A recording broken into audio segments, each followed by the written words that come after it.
Good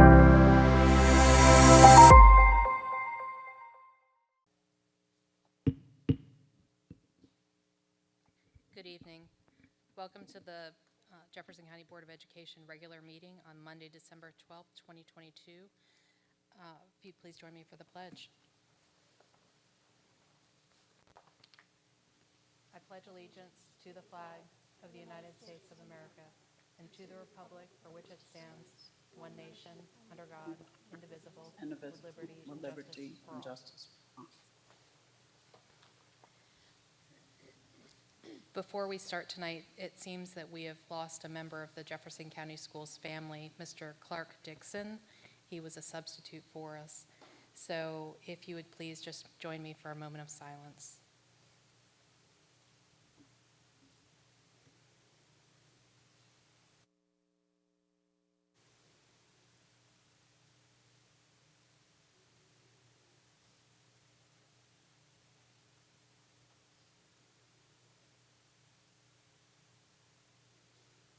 Thank you.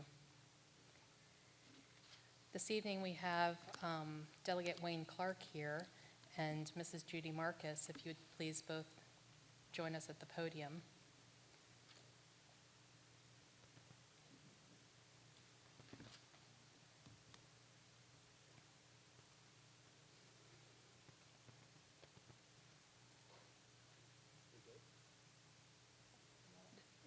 Is it off? There you go. All right.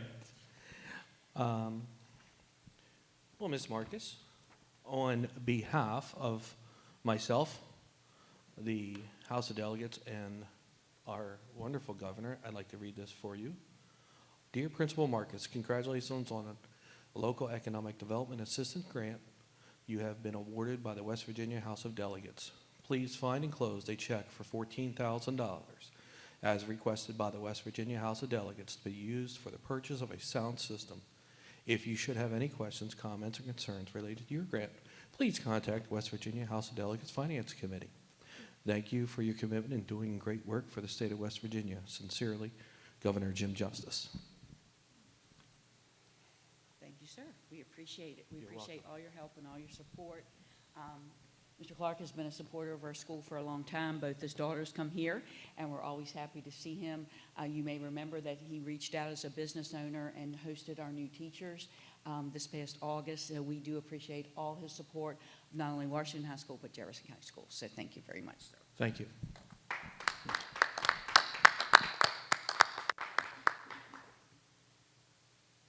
And this is going towards the speaker system out in the stadium, correct? Yes. All right, thank you very much. Next up, we have the Deputy Superintendent for Instructional Support update. Mr. Banks.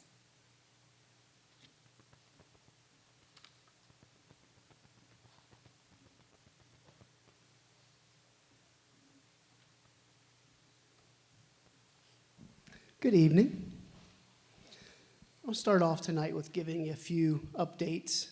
As I've mentioned in the summer, we have folks at the central office that are meeting with groups of people on a regular basis to not only provide training, but also help with communication.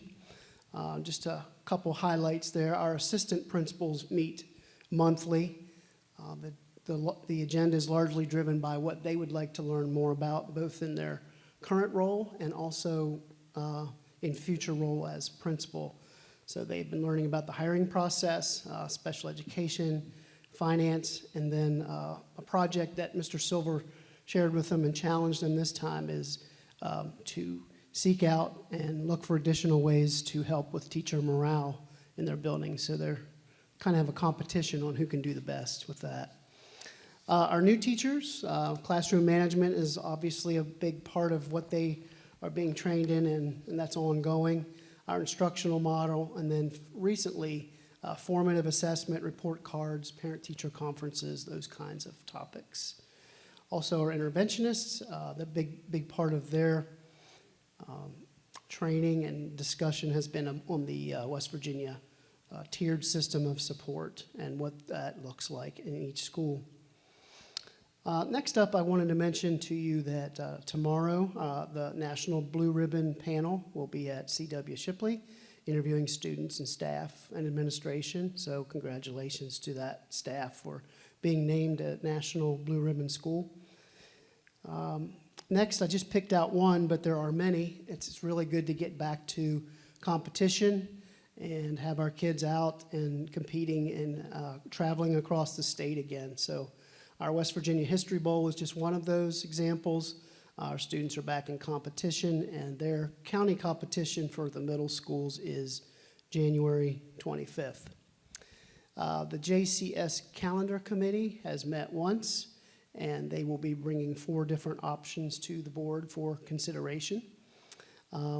Their topics, a lot of the discussion centered on the first week of school and where to put those teacher preparation days and the training days, as well as the PL days, and discussion ensued about whether or not to keep those as full days or to break those down into smaller chunks and spread them out so that there's more time, I should say more days, but same amount of time. So good bit of conversation about whether to have those PL days as full days or as 2-hour early outs spread throughout the year. You'll hear more about that when Ms. Pearl brings that to you. The last thing, any of you who have had a difficult day, you should stop by the board office and see the Sensory Santa program. I was just there before I left, and there's 3 sessions that are offered at the central office. It's designed for students with a sensory sensitivity that may not be able to go see Santa with large groups. Each family is with Santa for 1 hour, and they have sensory bins in the room. There's lots for the kids to do. The transitions are a big part of that. One of the transitions I noticed was a hot cocoa station at the end of the hallway. And then finally, again, on my way out, there was a young girl there tonight who had never seen Santa in person, and when she came out of the room, she was in tears. And as she walked down the hallway and was on the way out the door, she looked back and waved to the people who were working there, and the mom said she's never waved to anybody like that before. So, yeah, that was a pretty neat experience. So I just wanted to share that with you, and thanks to Mr. Wink and all his staff, many, many different staff who had a big part in that. So that is my update for tonight. Are there any questions? Yes. The calendar committee, were they able to meet with Berkeley County? Because Berkeley County reached out wanting to coordinate. Yes, they're in communication with Berkeley and Morgan County trying to coordinate. As you know, that's critical because of our James Rumsey students so that they have a similar schedule. So yes, they're working closely with both counties. Thank you. You're welcome. Thank you very You're much. welcome. Next, we have the approval of the minutes. Is there a motion to approve the minutes from the regular board meeting held November 28th, 2022? So moved.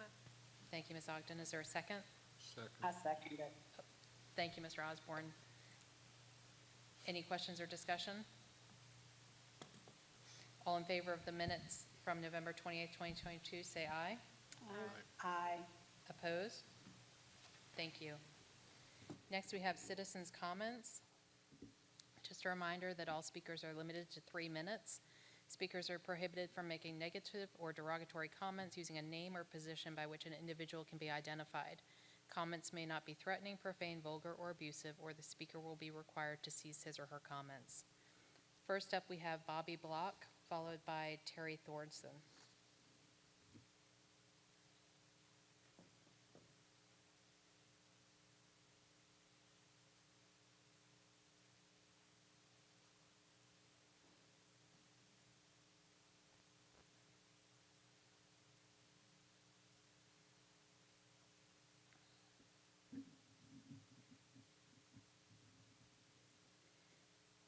And Mrs. White, if you would make sure the microphone is, thank you. Thank you, Trace. Good evening. In the spirit of peace, I am here again to defend the children and beseech thee to embrace the clarion call to protect our children from foreign polluters. Rockwell is not a done deal. Its operations across the road from North Jefferson Elementary is still under review due to them reporting false omissions based on data from its Mississippi factory rather than Ranson. Rockwell needs to stop trying to gaslight West Virginians, and in turn, we need to demand environmental justice. Bottom line, the BoE needs to stand up to Rockwell and insist that Rockwell's facility take every possible action to minimize the numerous toxins. The legality of a corporation intimidating a public entity such as the BoE to ignore its due diligence is questionable and not worth the paper it's written on. Please resurrect the human health risk assessment. I believe it's vital for the BoE to be aware that Rockwell's inappropriate actions have gained attention from Europe. The Danish Mediation and Complaints Handling Institution for Responsible Business Conduct, which noted that Rockwell's behavior has been questionable, therefore requiring more transparency and honest interaction with its neighbors. At minimum, Rockwell needs to be held accountable to the Federal Environmental Protection Agency, EPA, standards, and be responsive to community concerns regarding public safety, including monitoring emissions regarding water, air, and soil. Plain and simple, Rockwell needs to honor the golden rule. There is insufficient time for me to share Mary Reed's video on environmental documentary that clearly illustrates the evil toxins Rockwell is spewing. A link to the video will be sent to the BoE for the record. Mary passed away several months ago, possibly due to Rockwell toxins. A tree was planted in honor of Mary since her environmental advocacy and caring for children's future was noted by the school and by the children. We have spoken to BoE a number of times, shown drone pictures of dangerous water hazards, Ms. walked Block. over 60 miles from Harper's Ferry to Ms. DC Block, in highlighting the hazardous trajectory of Rockwell's Mrs. poison. Block, I'm sorry your time is up, but thank you very much for being here tonight. I will stand here in silence in the practice of focus. I am standing here being still and praying as you understand the powers of elemental disorder and help the community. Please resurrect the human risk assessment. Please understand the power you have.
it to broadcast to the folks on Zoom. They couldn't hear you otherwise.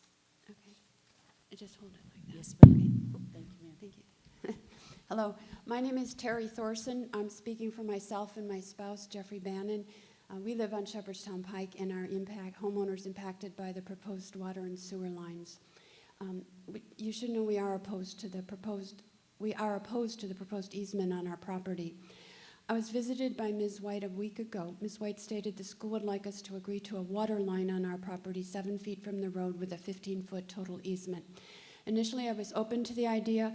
Building schools is important to our community, and I support a strong public school system, but the devil's in the details.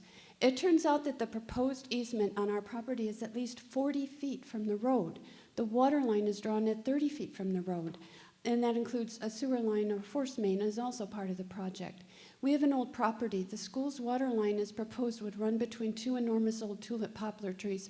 I've spoken with an arborist. It's his opinion that running a water line between these two trees will kill them both. The digging will slice off half the root system of these shallow-rooted trees, leading to their eventual decline and death and posing a danger to my house. More trees than the poplars are affected. The plan states that a beautiful old mature Japanese maple will be, quote, impacted and, quote, replaced. I mean, that's ridiculous. That's not going to happen. Other trees impacted include an old pussy willow tree, several smaller and not so small trees, a dogwood, a willow, an evergreen, bottlebush, buckeye, redwood. Our well is on the proposed path. More details. Some statements in the easement deed are alarming. The grantors, which is us, shall not plant any trees or operate any well on said easement premises, effectively taking over my entire front yard. You know, this is 40 feet into my yard. The deed also provided to us refers to appendices that weren't included in our copy. It's our opinion that because the cost of this water line wasn't budgeted, the plan is now to lay these lines in the cheapest and fastest way possible to our detriment. I'll note for your benefit that estimates provided in the site utility comparison exclude potential easements. What was most striking to me is the table on the last page. The table cell for the cons to municipal water and sewage treatment is empty. There's apparently no cons according to them. Well, of course, I beg to differ. That empty table cell tells me how much consideration is going into our trees and our concerns. I'm hoping there's a better way than this destruction of my property. Thank you. Thank you.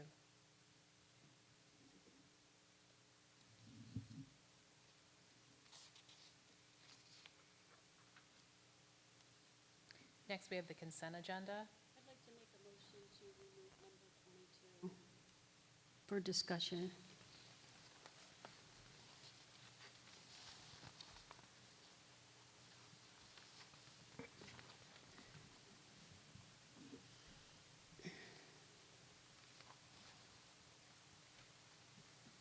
Ms. Loring, are there any other changes or anything to the consent agenda?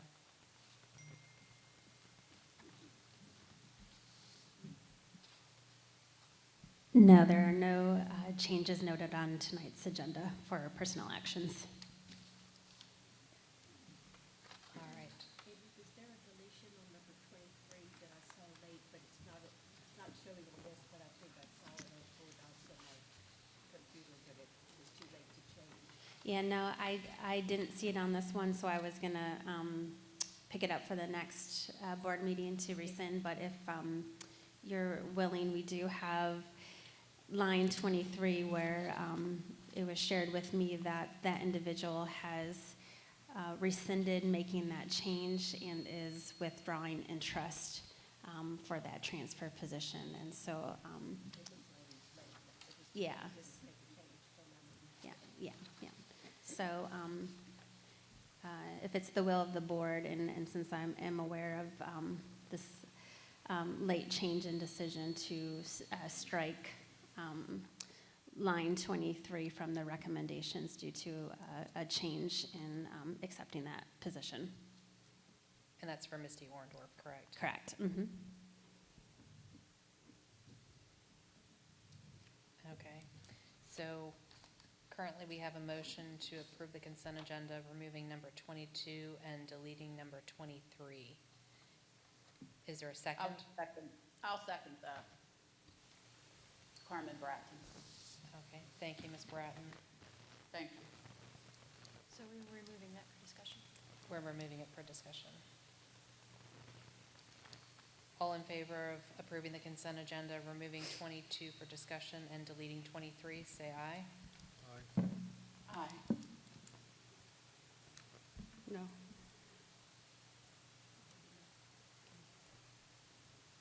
Okay, so we have 2 ayes and, I think you have 4 ayes and 1 no. You didn't want your motion? I am voting for the motion to vote on 22, to discuss 22 separately, but I didn't say to agree to the rest of the agenda. Did we just take off 22? okay. That let's- was what my motion was, to remove 22 for discussion. Carmen just seconded that motion. Okay, There I was was never under a the motion impression to- the motion was to remove 22 was and never a delete motion to 23, approve but it. if you need to clarify and make your motion just to remove 22, That's what I said, yeah. For discussion. okay, so is there a second to remove 22 for discussion? I second that. Okay. Is all in favor of removing number 22 for discussion, say aye. Aye. Aye. Opposed? No.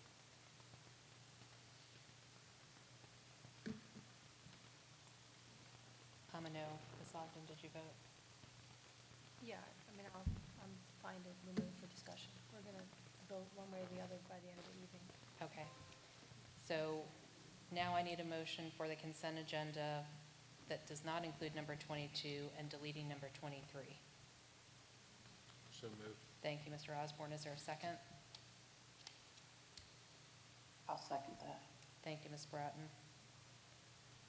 All in favor of the consent agenda, less 22 and deleting 23, say aye. Aye. Excuse me. aye. Opposed? Oppose. For the same reason I've opposed every week. Okay. So, did you need to discuss 22 Yeah. in executive session? If that's how we have to do it. All right. So let's come back to 22 if that's okay, so that we're not holding everybody else up, and put it at the end. Next, we have unfinished business. A, action on approval of the high school semester exam policy. Yes, ma'am. Previously, we brought forth to the board a proposal on the semester exam issue. We had discussion as a board. You had both of the principals up here, with the crux of the matter being the weight of the semester exam, particularly after having gone for 4 years without one. So after placing that proposed policy change out for public comment, we received 162 unduplicated comments from the public, and breaking those down into categories of the individuals who stated that we shouldn't change the policy at all, continue semester exams, have them count for 1/7. That was approximately 6% of all of the responses.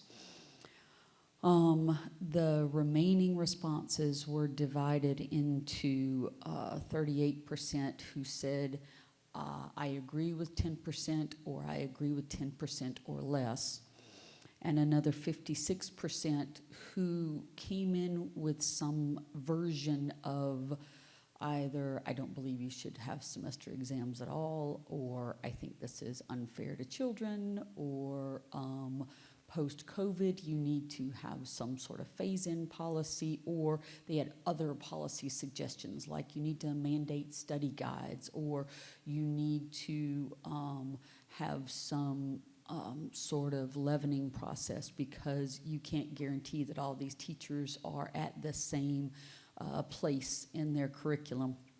So essentially the vast majority of the respondents believe that our exam policy needs to be rethought, and likely at much greater depth than what we've had a discussion on now. And indeed, when you have, it's a little unprecedented to have 94% of your respondents say, absolutely, this needs to change, and we think it's too heavily weighted. However, we also have a group of teachers who've created these exams and created this material, and they want the feedback from it. So my advisement, based on reading through the comments and looking at the percentages, is that the teachers can move forward with the examinations that they have created. However, those should be weighted no more than a regular exam, rather than having them function as a semester exam and having an exaggerated weight above and beyond any other test exam in their course. They should weight it as a regular test in their regular curriculum, and we can put together a committee of high school parents, students, and teachers who really examine that entire system. We've spoken with a couple of other school systems while we've been doing this as well, and one in particular that jumped out at me, Washington down in Kanawha, which is the highest performing high school in the state of West Virginia, doesn't do semester exams at all. So I think we need a bit more research to be able to go in and make sort of a sweeping change, but for right now, I think your constituency is very clear that they think that the current grading percentage is excessive and potentially damaging for kids. We also heard from a number of students who talked about the stress on them, their mental health, their struggles. I can honestly say that my mental health and anxiety has never been higher, besides the fact that high school is the most vital time to find yourself and your future and what you want to do in life. It is also something that we are part of constantly. I know that personally I come to school and then work an additional 8-hour job a day. This is not the schedule that I chose for myself, as I have gone to my employer several times to ask for less hours. The added stress of semester exams has caused me to feel helpless, almost like I want to give up, because this is difficult. We had a number of pieces of feedback that were semester exams and outdated practice and not helpful to students. We take the SAT, we take the PSAT. Anyone who's college bound already takes those examinations, and they function as cumulative. So there was a lot of strong emotion, particularly from students and from parents who were worried about their children's ultimate grades in terms of promised scholarship. So.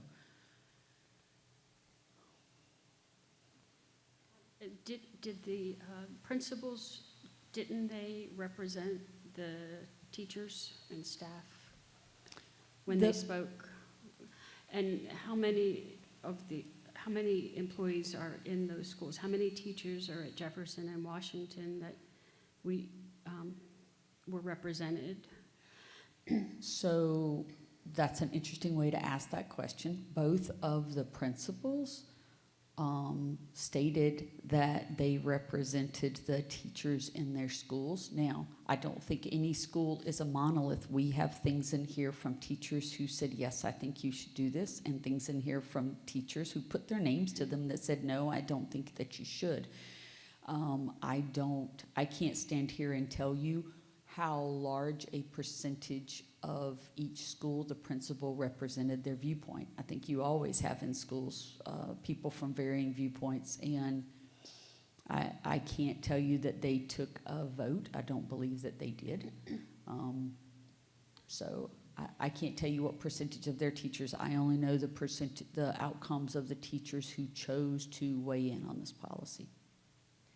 So what you're proposing is that any exams that are given are treated as a regular 9-week test, not as a cumulative, separate grade? Would it be part of the second quarter, or would it be still pulled out separately? We can do either. The way that Canvas is set up currently, it is pulled out separately, and it has semester grade and it has a weight. We can take the grades that are populated in those and put it back into the semester calculation as a regular test. So if tests are 25%, which is what we were encouraged to make tests worth as a minimum, and if you can give at most, 3 or 4 tests in a math class for the whole semester,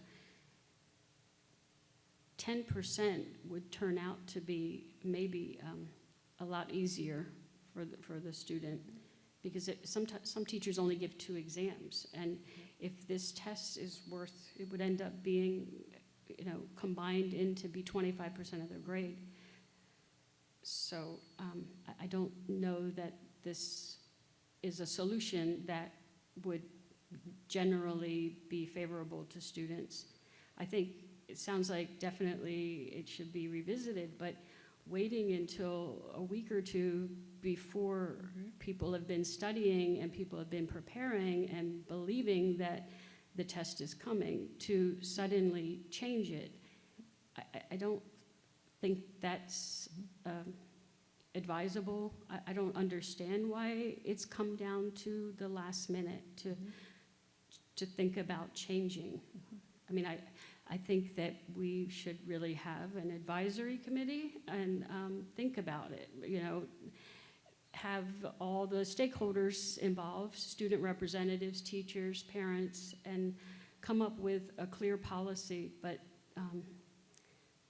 I don't understand why at the last minute we're even discussing this. I think that the answers on this is part of why we're discussing it, because it was a concern for folks. So again, we can make it 5% across the board. We can make it any percentage that you want if what you want to do is to take any possible misinterpretation or bias, or 5% would be equivalent to 1 week's grades. So again, work at the will and pleasure of the board. So we can either have them, they can give the semester exam, and we tell them you can't count it as a separate one, you have to count it as a test grade within your regular curriculum. To Dr. Joy's points, depending on how many grades they give, that could be a higher or a lower percentage, but it couldn't be higher than any of the other tests that they give. Or you can simply set a standard percentage, 10% or less. I think there's a very strong consensus that 10% or less is preferred, strongly preferred.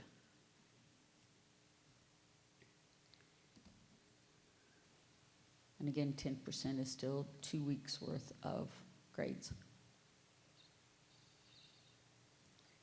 Or the possibility of allowing them to give an exam, because it was my understanding that what they really want is feedback from the exams to know what they're struggling in, what they're not struggling in, but to not make it punitive at all. That we'll give the assessment, but at the same time, we need to spend the time on instruction and let them give the assessment. But I mean, it doesn't necessarily have to count for a grade at all. If they don't want to, they can use another exam or their end of quarter exam that isn't a cumulative exam.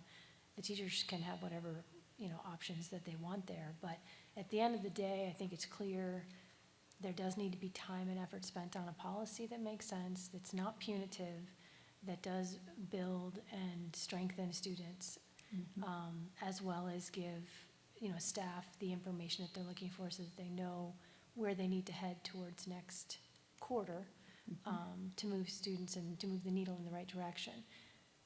Coming to some agreement on how we get there. That's a good point. I believe that the counter argument from teachers would be, if I put all of this time and effort into this test and get information, if you do not set any grade to it, students won't take it seriously. As the mother of a 16-year-old, I can probably agree with that. Aren't they permitted to redo if they fail? No, ma'am. In our current policy, it does not apply to semester exams. Oh, So okay. and that was part of the issue last time, is teachers did not want to have to create a whole other semester exam. It made it difficult because they already covered all of the material, and they would have to create an entirely new one in a different way, and that just proved problematic logistically. Up in the air at the moment, and, we're not going to make it count. And, we have professionals in our classroom. They know where their kids are.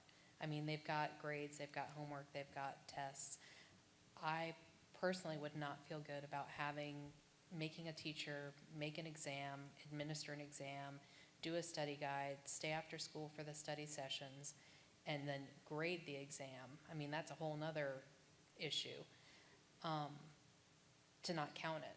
So, I mean, if we've suspended exams for the past 3 years, I don't see why we don't just suspend this one and then put together the advisory committee that Dr. Joy suggested and have, input to come up with what the best plan is.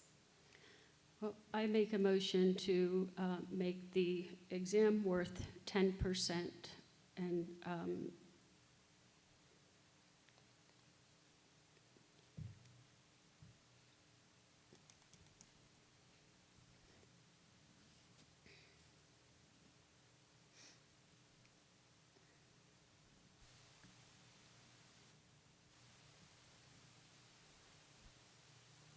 Was that it, or was there a second part? sorry, I just didn't want it to, I think that we definitely need to explore better options. And like I said, maybe have an advisory committee to give their recommendations. But right now, from the professionals, from what we were told by the administrators, the teachers want these exams to be counted, that they have put in the time and energy, and they want the tests graded. Otherwise, if it, I am in favor of supporting the teachers, and we didn't get hundreds of comments, and there are more than 100 teachers here involved.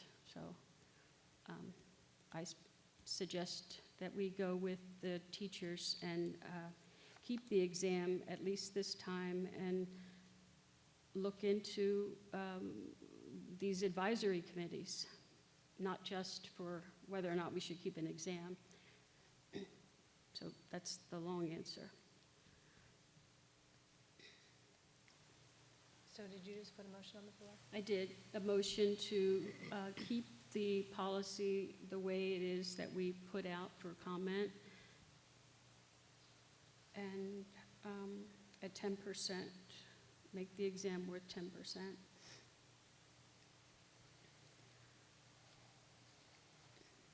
Is there a second to that motion? I'll second that motion. But can I ask, are you saying, is the motion to do that and then the advisory board also, advisory committee, is that the motion, or is the motion just to make it 10%? The motion, I understand, is to make this semester's exam happen at 10% of the semester grade and create an advisory committee moving forward to examine the exam policy. I will second that then. So we have a motion and a second.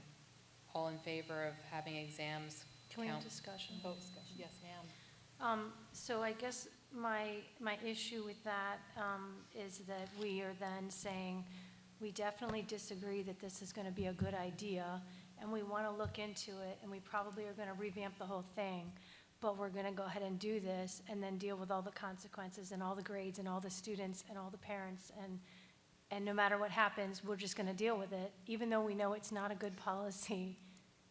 Nobody just- said that they thought it was not a good policy. Hold on, I can't hear you, both of you at the same time.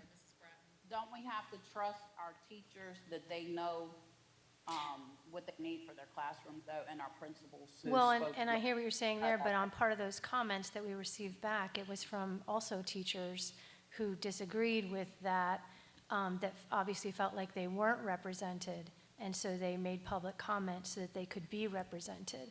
So I still feel like we're saying we're going to trust what the teachers say, but we're only going to pick the teachers that we agree with, then if we go with the policy, not the teachers that we disagree with, which are also part of those comments. We're taking a representation of the teachers that came from the administrators, and we did not say, or I didn't say, that we're going to revamp the policy, that we completely disagree with it. It's just that we definitely feel that we need advice from more than just 5 people on the board. You know, we need to maybe not just ask the teachers in the future, ask parents and students, but right now, the majority of our input has been from the teachers through these administrators. So, you know, with an advisory committee, we can have teachers who, if they choose to be on the committee, feel strongly they can represent their departments and advise, but it doesn't mean that the whole thing would be revamped or that it's a serious problem to have end of semester exams. I know personally, I didn't like end of semester exams. My children didn't, but it helps in the long run. Anyway, but it doesn't mean that we think that they're bad. It means that there is a willingness to consider other options for the future. And I think to your point, that's definitely my point. We need to look at all the information, and just like, you know, other situations that we've had where you've been willing or not willing to approve something or whatnot without all of the information. I feel like this is somewhat similar in that situation, that we need more information in order to make a decision that does not hurt or harm our students in the long run, is for me personally. And so with more information, there's, you know, research. How do students perform that get semester exams? Do they do better or worse when they go to further their education if they choose to do that? How many students that take end of semester exams go on to further their education? And just having some people write in with their comments isn't getting the whole picture. And right now, since it's so close to the exam, and since teachers have put in so much time and energy, and we have heard from both principals that it is in the best interest of the teachers and the students and the safety, and for the next few weeks before the Christmas break, to keep children focused, to continue with at least making the exam matter. Otherwise, they lose those students for the next few weeks before the Christmas break, because if that's what they're working on reviewing, and if they know that this exam isn't going to count for anything, they're not going to try, most likely. So why bother? I agree that this exam needs to count, but I don't think it should count 10%. I think 10% is way too high. I think that's one of the issues with it, that the percentile is too high and it impacts children too strongly. So I call for the vote on the floor. Before we do that, I just want to say one thing that I'm a little uneasy with was the representation of the teachers. I'm not sure, you know, how many teachers were polled. I don't think it was taken to the faculty senate, you know, as a whole, getting the, feedback about whether teachers wanted semester exams or not. We got a letter from the faculty senate. Wasn't that the letter you read? Or who was that from? That's where the 10% came from. They said no less than 10%. We met with the faculty chair of each of the high schools. Again, they had not had a full faculty senate meeting since then, but those two faculty chairs in discussion representing their faculties had stated 10%. Now, they shared many of the same concerns, quite frankly, about having semester exams at all. but they were weighing through the same things. Again, we can undertake a far more systematic, person by person, you have a whole year review of that. But right now, the information that you have are the 2 faculty senate chairs. Information, as you all know, that you get from your constituents who come to you and have conversations with you and email you and call you, and the 162 people who took the time to fill out the survey.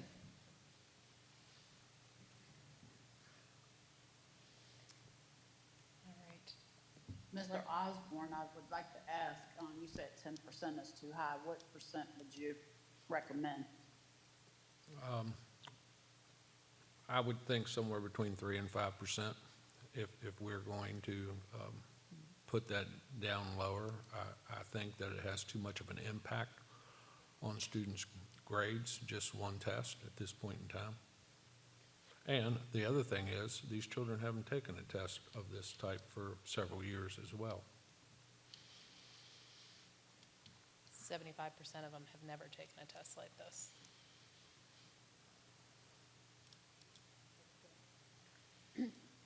When Of they current high schoolers, yes.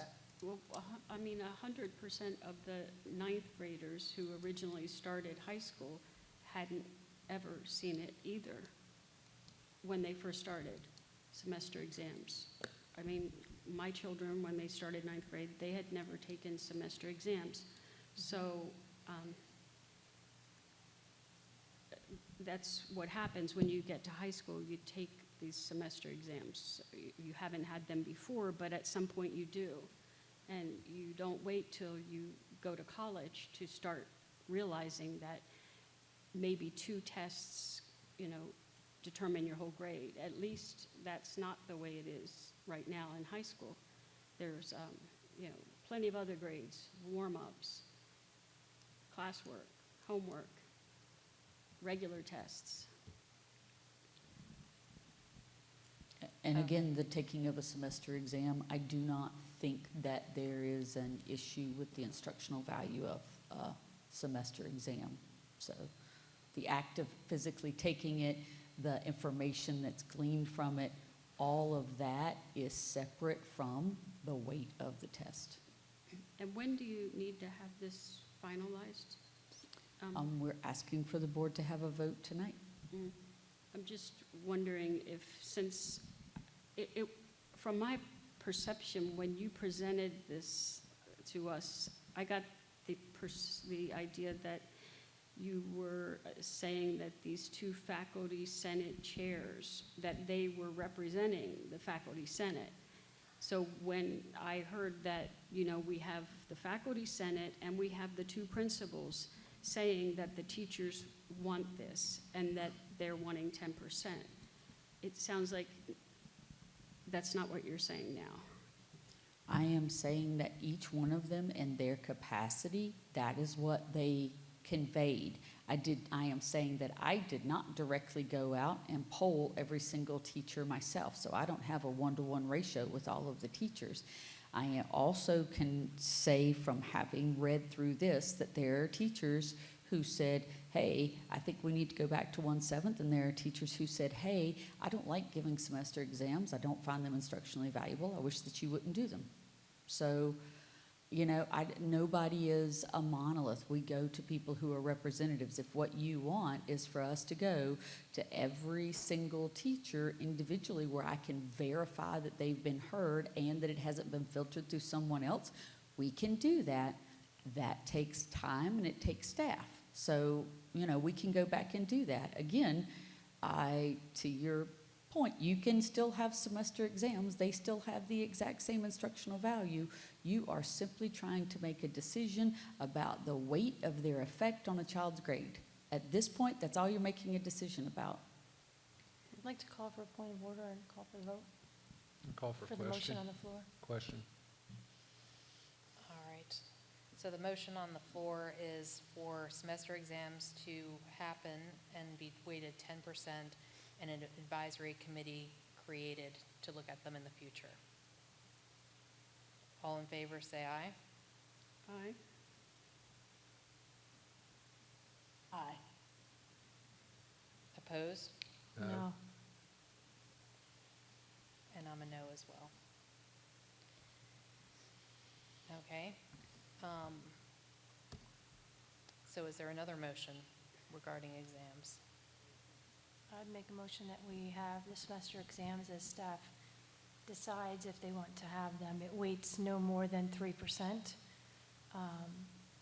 of their semester grade, and that if they choose to not have those exams or have another test that they want to put in that in their place because they have not completed that as well as they need to, or and it is not going to be a good exam, that they have that option. But whatever test they use for the semester exam, whether it is a semester exam we can use data from or whatever, it cannot weight more than 3%. Second. And that we have an advisory committee. Okay. I just need to make sure I understand the first part of your motion. I get the 3% part of the grade, and then did you say it was whether they use a cumulative test or a regular test?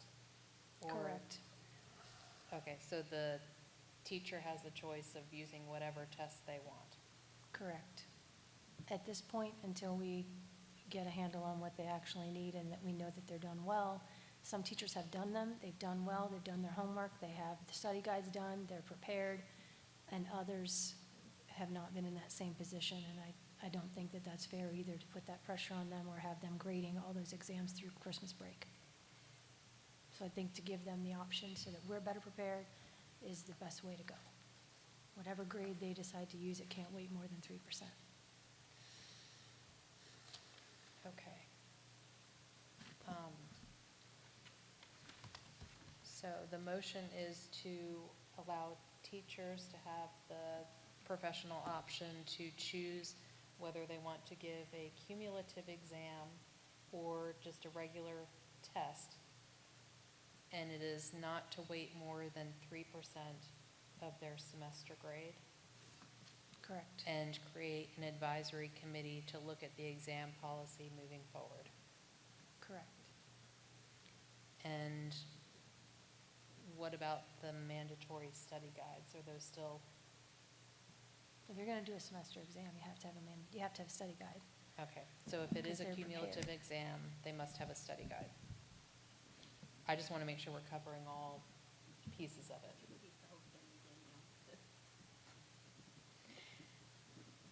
So teachers will have the option to choose whichever exam they want, whether it's a regular test or a cumulative test. It will weight no more than 3% of the student's semester grade. If it is a cumulative test, they will need to provide a study guide, and an advisory committee will be created to look at the exam policy moving forward. Did I sum that up properly? Yes. Mrs. Ogden? Okay, is there a second? Second. Thank you, Mr. Osborne. Any discussion? I just think that 3% is very low. I agree with everything but 3%. I would even be okay with, if we brought it down half to 5%, but not 3%. That's very low. Yeah, I agree with Ms. Taylor Bratton. 3% could end up just being a half a point. Okay. All in favor of the motion, say aye. Aye. Aye. Oppose? Opposed? Nay. Opposed. Okay, so motion passes 3-2. Good luck, staff. Next, we have review and possible action on Shepherdstown Elementary infrastructure. Mrs. White?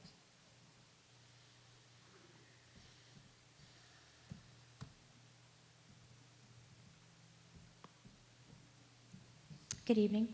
Good evening. I'd like to start with a review of the choices before the board this evening regarding the Shepherdstown water sewer infrastructure. Joining us via Zoom will be Bill Shelton, civil engineer, Randy Jones, principal architect, and we have Mr. Brandon Caton, in the audience. First, we have the estimated cost of the off-site system, which is the public water and sewer, which is a total cost of $2,223,732.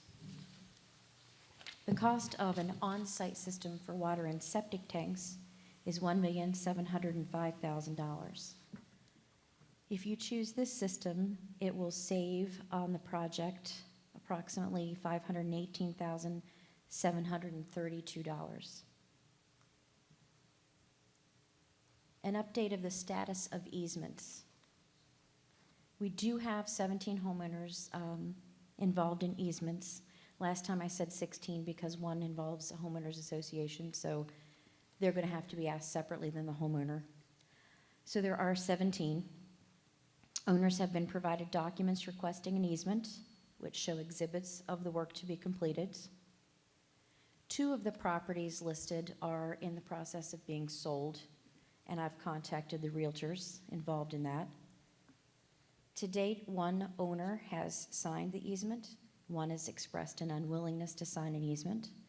And some of the homeowners have had questions about how it will affect their property, and we are working to answer the questions and work with homeowners to negotiate those things. We have existing paths forward. There are numerous. And we last spoke, they included on-site water and sewer with septic tanks. That's a choice. Off-site public water and sewer with easements granted by identified owners. The off-site public water and sewer, which would cross the road if feasible, and obtain signed easements from owners, which would be across the street. Each time we would cross the road, this would be $15,000 total. We can do off-site public water with sewer with signed easements and eminent domain if the easements are not signed. One possibility we did eliminate that was discussed last time was on-site water and the package treatment plant. And the civil engineer has determined that this is not a path forward, so on-site it would be septic tank only. We do have one more new path forward that I want to discuss with you this evening. In our continued planning and work with the Shepherdstown Water Department, we've learned that once the Water Department approves our plan, we contact and have contacted the Department of Highways, who maintain a 15-foot right-of-way along the owners of these properties in the path. So in order to get water and sewer to the school, instead of exercising an eminent domain for unsigned easements, we would be able to apply for a permit from the Department of Highways, which would allow us to use their existing 15-foot right-of-way. In initial conversations with the Department of Highways, they see no barriers into us paying the permitting fees and choosing that path forward. So those are the choices before you this evening when choosing on-site water and sewer or public water and sewer. Are there any questions? Yeah, so we're only deciding on well and septic or Shepherdstown. Right. Those are our 2 options. There are 2 options. Yeah. When you break them I just- down, it's yeah, easements. But that's And not- I much prefer that path in working with homeowners. But yes, there are options right, but other that's than not the easements. part That's of our not your, discussion? no, that's Yeah. not part of what you need to do. It's just the paths you need to know, I feel, in order to make an informed decision, in order to move forward, whether it's water via well or public. I just, when you give the 2 different costs, I just wonder how much of the well and septic, the projected cost for the future. That might be just the initial, but, and it's my understanding that there may need to be 2 wells for each school in case of one goes out because of the sprinkler system, things like that. After so many years, the well has to be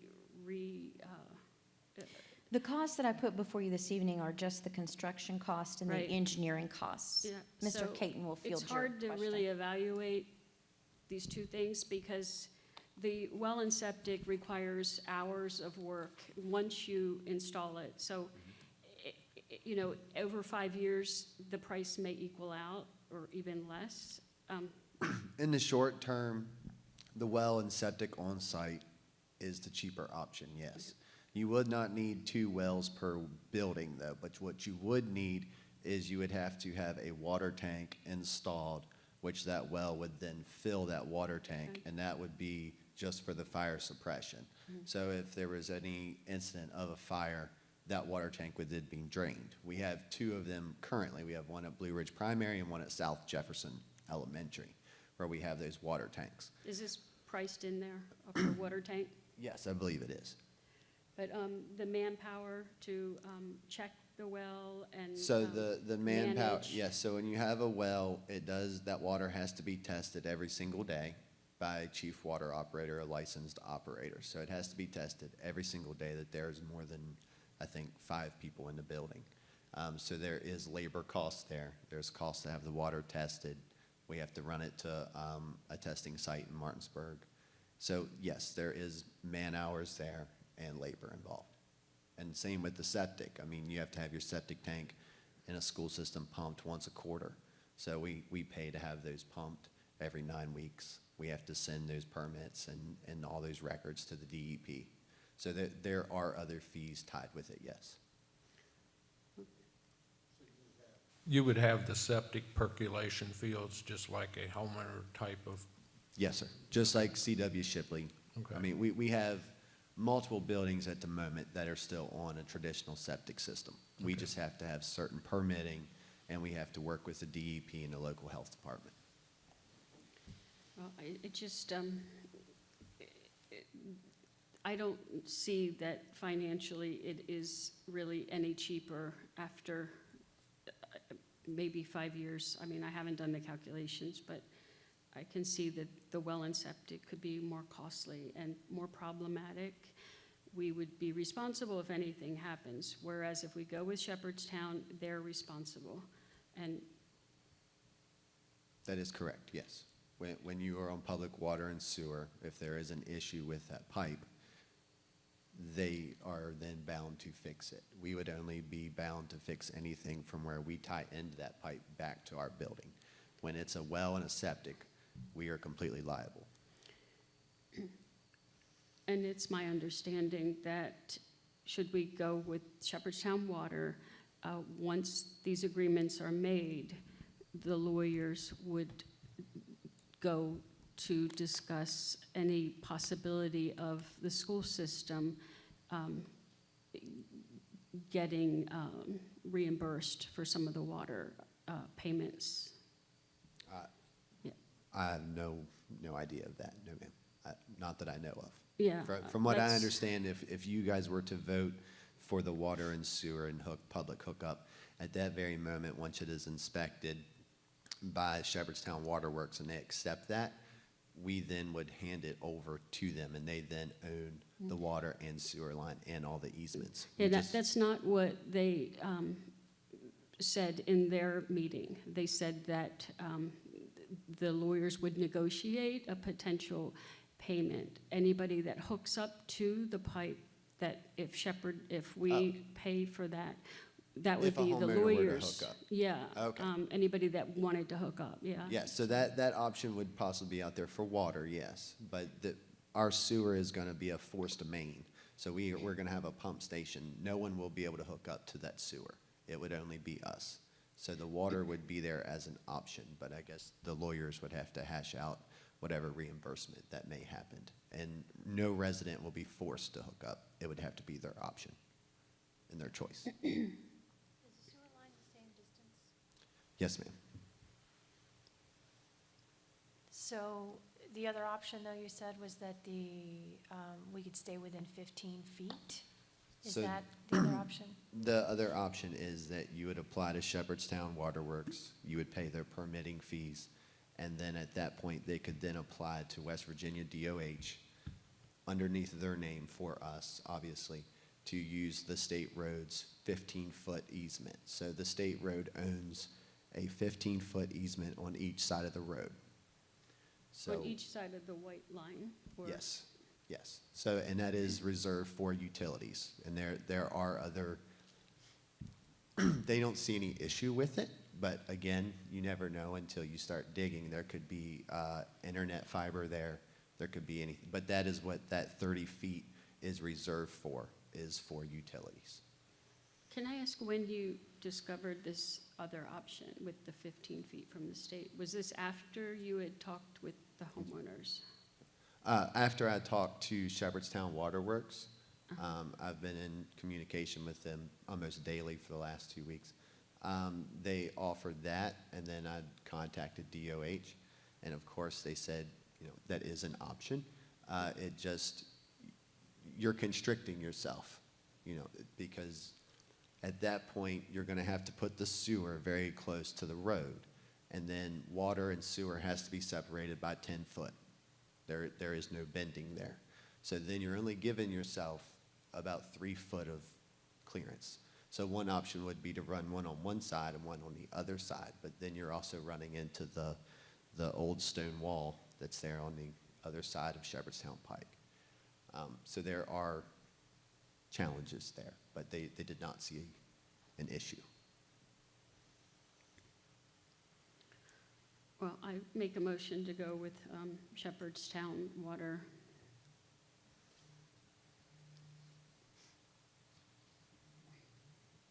And sewer. Yep. So public Yeah, water and sewer. water and sewer as opposed to well and septic. Is there a second? I second that motion. Think it'll save money in the long run. Any further discussion? Ms. Joyce, can you just give us a quote again for current, like, what is the cost again for public water and sewer, and what is the cost for the well and septic? Obviously realizing there'll be other costs. For public water and sewer, it's $2,223,732. For on-site, $1,705,000. The difference is $518,732. Which doesn't include any water payment should people hook up. and This it is just doesn't construction, engineering, include connection any fees. that Just to build it. Brandon, you said that was a 15-foot right away from the line in the middle? From the edge is the way that it's explained to me. From the line at the edge? Yes, sir. Okay, that's a lot different. Yeah, so Okay. the DOH maintains 15 foot on each side. Now, most roads, they have a 25, but for some reason Shepherdstown Pike is much more narrow. I'm very concerned about the rocks and things like that we might hit going out there. We'll have to move a number of telephone poles. I think there's a lot of factors that we don't know about, and that is my biggest concern about going with public water and sewer. But isn't that what the engineers, the architect and engineers came up with a long time ago, and that we are only here now with a possibility because it was a possibility of saving money, not because there's anything wrong with the design? Or is there something wrong with the design There's and not plan? necessarily anything wrong with the design that the engineers did, other than the fact that we have to get those 17 easements from those landowners. The current design goes through landowner property, not through DOH easement. So you would then basically be changing your current design. I mean, it's still the same distance, it's still the same pipe, it's still the same things, but we're just moving it much closer to the road. Obviously, the further away you are from the road, the easier it is to work, and it easier and safer for the workers. That was the reason for the design. Well, Is it the same amount of money for the 15-foot, Brandon? Given, if all goes well, yes, but to Mr. Osborne's point, you never know what's under the ground until you start to dig. So there could be challenges, and like any other job, there always are. And originally, we were supposed to cut a check to Shepherdstown Water, and they were going to provide the line. Now, we're going to be responsible for creating the line and dealing with any surprises along the way. Yes, it is ours until it is completed and they approve it. So you're saying that Shepherdstown agreed to provide a line originally? No, so we have to construct the line. They inspect it. Right, that's And not then changed. That though. has not changed, no. Correct. So as far as what negotiations there were before I got involved, I can't speak to. But as far as today goes, we have to construct it, we have to get the easements, we do the entire process, and then at the end, they inspect it and we sign it over to them, and they own it. Once we put the line in and we request, or once we vote to do it, then we're still, I would think, though, at the mercy of the Shepherdstown Water and attorneys. They could decide, am I correct, that either we sign it over to them and they get all the rights to the water and the taxpayers don't get any money back, or they could decide, we're not going to take that over and not going to give you water, or they could No. put their feet in the ground. How does that work? I don't speak for them by any stretch, but I will say that we're not going to construct that line and not have water at the end of the day. Randy might want to join me in that, in seconding that, because there are too many inspections along the way. At every point we get to, they're going to inspect it and say yes or no. This is standard. This was done at Ranson. Ranson's water line is in without comment. It's ready to go. We're ready to hook onto it. And it's working a little bit differently in Shepherdstown. But Randy, do you see any concerns? No, they're gonna have to do periodic inspections, as the line's going in, so if there's any problems, they'll alert us immediately. I don't With know that. what he's saying. Okay, and so, And that's Yeah. also why we have to apply for the The permit. permits are in Shepherdstown's name, so as soon as we, we agree, they take over and they put everything in their name, so they take full responsibility. Yes, That's ma'am. But correct. at You just said first, that. yes, but first we have to send our application to them. Their engineers look at our engineers' work, and then once they approve that, then we get to go ahead. So, and so what happens and what is our possible delay then for every time we get to a piece of property whose person says, I don't want you, I'm not going to grant that easement? Does the Department of Highways require the same easement process, or if we stay within the 15 feet, we don't need that?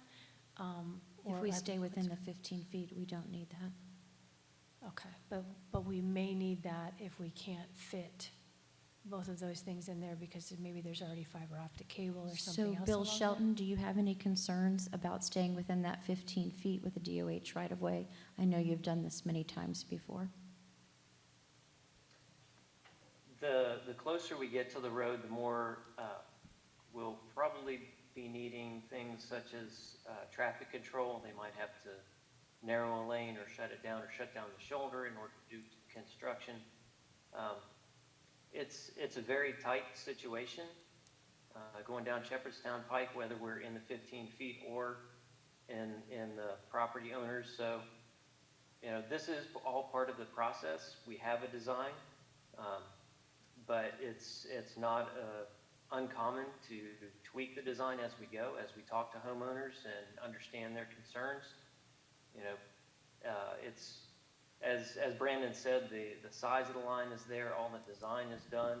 If we shift 10 feet one way or the other, it really doesn't change things very much, other than we could be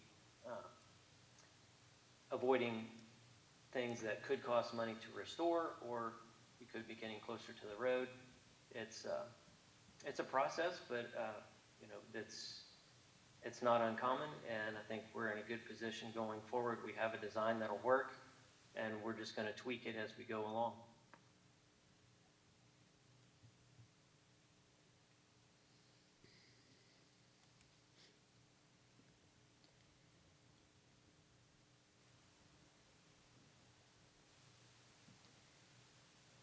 So let me ask a quick question. If we contract with a company, because obviously we as a school system are not putting the line in, we're going to contract with a company to do it. And I'm assuming that contract, whatever surprises come along, if they have to move 10 telephone poles, is that on them, or is that gonna come back and they're gonna charge us more for that? you Mr. know? Shelton, I do believe that's a change order that we would have to approve. Mr. Shelton, do you want to speak to that? That's correct. We have a survey that was done, a land survey that locates all the poles and utilities that we know of, the walls, trees, those types of things. So as we go through, if a pole needed to be relocated, I hope we don't have to do that. But we would know about that. We would let the contractor know ahead of time, so he would include that in his bid. If we had an unforeseen condition, it would be a change order. And keeping it tight within that 15-foot span there is, when you're talking about traffic control and all of that, does that add to the cost as well? Like, is that going to be in addition to the quotes that we currently have? Yes. Do you have any idea about how much more that would cost? Not right off the top of my head. It would depend on the length of traffic control we would need, and the longer it gets, the more involved it gets. So I can't answer that right off the top of my head. The property owners that do sign easements, we would also have latitude to have more than a 15-foot span. So it might be applicable on some properties and not on others. Okay. And we do have enough water, everything's been tested if we went with the water and sewer treatment options or on-site. We have enough water, we have what we need, we've already tested all that, we'll be fine. Yes, we tested that with the geothermal field. Okay, I thought so, I just wanted to confirm. So I have a question. I know that, if I'm not mistaken, there's at least 2 wells for different schools in our county that have failed. And then we had to come back and get water lines. So if that were the situation, then we would still have to pay for water lines anyway. Is that correct? Which 2 schools are you referring to? If I'm not mistaken, I thought that I read that C.W. Shipley's failed. Yeah. No, And it never North failed. Jefferson? So C.W. Shipley and North Jefferson, we hooked up to the public water because it was brought that way by JUI, and they gave us the option to hook up to public water, and which at that point, it makes complete sense to hook up to public water when you can, and they allowed us to do that free of charge to the district. So that's where that came from. We still have multiple buildings that are on a well. We have Page Jackson, both Blue Ridge buildings, South Jefferson. They are all on wells. And timeframe-wise, for one project or the other, what are we looking at? Approximately. A well system's much faster.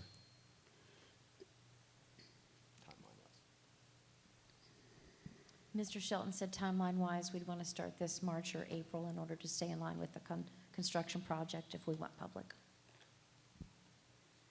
So if we did the well, then how many later would you have to rebuild this well, and it cost the county money again, which would probably equal out to basically the same, probably not the exact dollar figure, but close to the same of what it would cost now for the water line? It would be hard for us to say how many years a well would last. I can say that the well that is still at Blue Ridge Elementary has been in service since 1975, the current one, and it has no issues. But then you can also go to South Jefferson, and that building opened in 1972, I believe, and it has 2 wells. So in its lifetime from 1972, it has had 2 wells. So it would be very hard to say. I would say that you're probably guaranteed at least 30 years if we were going to throw a number, but things can happen. At which time, somebody else could put another development in Shepherdstown, and we might just have the option of hooking into water like we did to the other schools, possibly. That's We very don't know. possible, yes. When our grandkids are graduating. Any other discussion? Right now, there's a motion on the table for hooking up to Shepherdstown Public Water. All in favor, say aye. Aye. Aye. Opposed? No.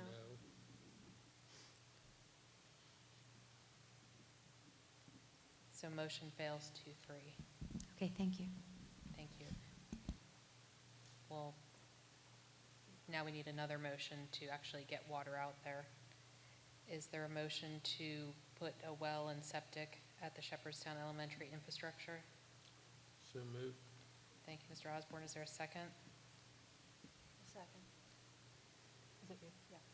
Thank you, Ms. Ogden. Any discussion? All in favor of a well and septic at the Shepherdstown Elementary infrastructure, say aye. Aye. Opposed? No. Opposed. Motion passes 3-2. All right, thank you. Next, we have the possible action on an easement request from the Corporation of Shepherdstown.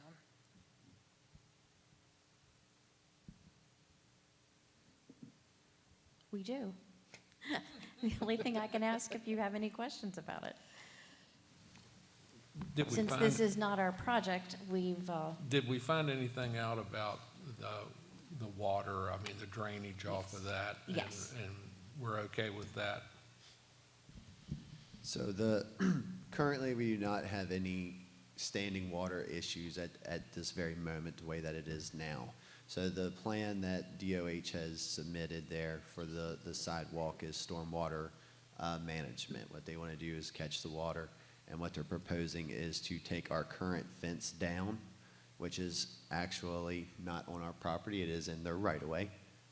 So they are going to take that fence down and then put us a new fence in, and that's behind the bleachers of Shepherdstown Middle Football Field. And then there in the corner, they are going to install 2 6-foot gates, a double gate, and then they will also pave in an access road. That was requested by the board at a previous time when this first came up I think 3 years ago. I could be wrong. But so they went back and made those changes. So they have now added that. The part of the drainage there will be a bioretention area to the left side of that access point. What that is, and I'm not a civil engineer, but I'm going to do my best to explain it. It is basically an underground stormwater drainage system. So it'll accept that water. You'll have a hole, you'll have rock, big rock, smaller rock, dirt, and then mulch. So you will never see the water. The water will never be at the surface. They're going to move that fence over a significant amount then, if it's going to be behind the bleachers. No, I'm sorry. I was just giving you which fence it was. No, Oh, the okay. So- fence, okay. they're just going to replace the They're fence. not going to move it 25 yards? No, Okay. no, sir. No. No, they're just going to take the current one down, and then they'll put us a new one up. Okay. My understanding is that they need to take it down to get the work done, and they can't put the old one back up because it's no longer up to current code. That is correct. And so section by section as they go, they'll replace it with the new fence. So they're not taking the whole thing down and we'll be without a fence for 6 months. It's just, they would do it as they go. Yes. And they also said that if there was any time that was open, they would make a temporary barrier for us and cooperate. One thing that concerns me there at the top of Menden Avenue, where it comes up behind the goalpost, turning that corner there, it has a substantial rise to it, so somehow they're going to have to blend that in. Yes. Yeah, they said they would do that. And mulch is 20 by 50. Over the Yeah. bio, yes. That's the mulch Yes, ma'am. pad area. None of that restricts our current football field configuration at all? No, ma'am. Actually, it allows us another way of egress from that football field, where right now you do not have any gates. You can only go around the back end of the building. So it actually gives us another way out and also another way to get an ambulance or paramedics in case of an injury. I make a motion to agree with the Shepherdstown easement, allow them to fix that area, put in the sidewalk and the fence, that would be up to code. All right, is there a second to the approval of the easement request from the Corporation of Shepherdstown? Second. Any other discussion? I'm thankful for the changes. I think those are good changes, and I'm thankful that they're going to fix the water. All in favor of accepting the easement request from the Corporation of Shepherdstown, say aye. Aye. Opposed?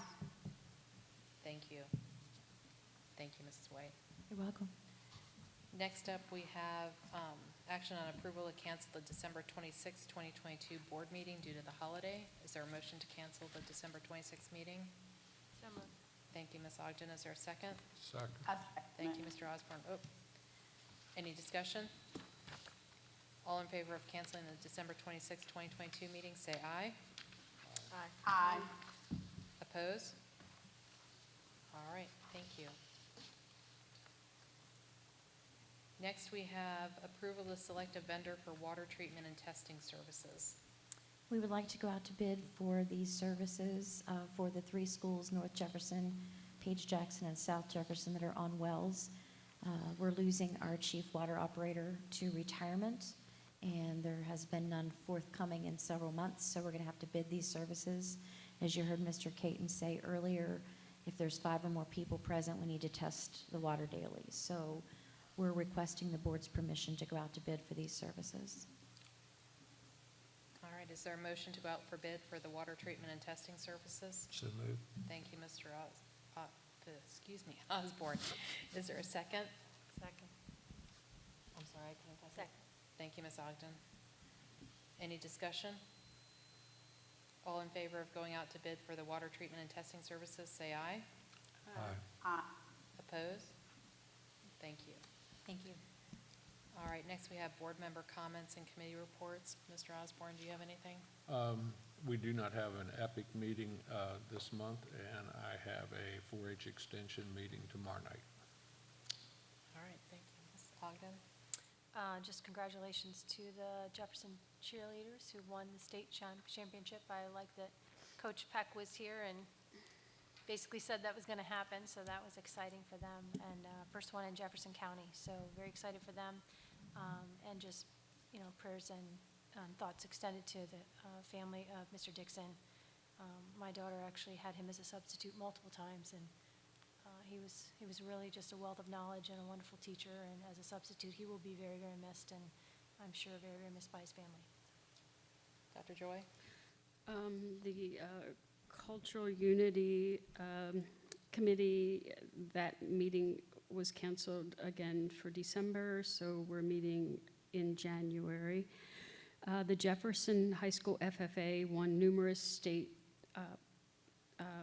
prizes, levels in the state competition. Washington High, several students made the all-state band. Charlestown Middle had a win against Johnson Middle, who was a real strong team from DC, I believe. And it was a really big deal. It is a big deal for the cheerleaders to be the state champs. It's not an easy feat. So very proud of them, and the coaches have worked very hard for many years. So that's all I have. Oh, no, one more thing. Since we won't be here before Christmas, I want to wish everybody a happy Kwanzaa, Hanukkah, Christmas, and New Year's. Mrs. Bratton, do you have anything? Yes, thank you. I would like to say congratulations to all of our students who attended state championships, who won, and also I would like to congratulate our Shepherdstown University football team. they did a wonderful job as far as, making it as far as they did in the playoffs. Congratulations to Tyson Bagent, who now holds the title for most touchdown passes in college history. He once played for our Wildwood Middle School. I can't give you the year, but he played with my son under coaching of Mr. Vines. So great job to all. I also would like to say, let's keep the unity in our community. To our students, parents, and staff, keep your head up and keep on getting up. Have a happy holiday, and we'll talk to you, or we'll see you when we get back. Thank you. All right, and I also have to let people know that James Rumsey Technical Institute, they are having something called Operation Cookie Crumble. And on December 14th at 9 a.m., you can tune in on Facebook or YouTube. What it is a culinary and engineering CTE students combination based on the Netflix show Baking Impossible.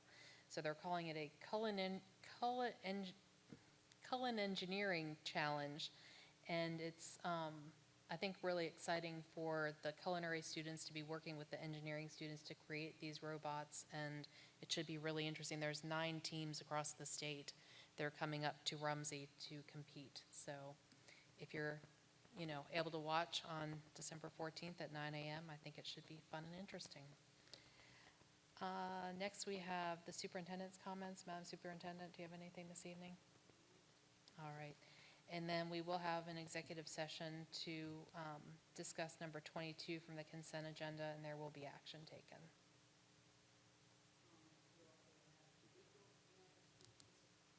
And we also have legal and student discipline. Will there be action on those? Anticipated action. All right. Thank you very much. Is there a motion to go into executive session? Thank you, Mr. Osborne. Is there a second? Second. Thank you, Ms. Ogden. All in favor, say aye. Aye. Opposed? All right. Thank you very much.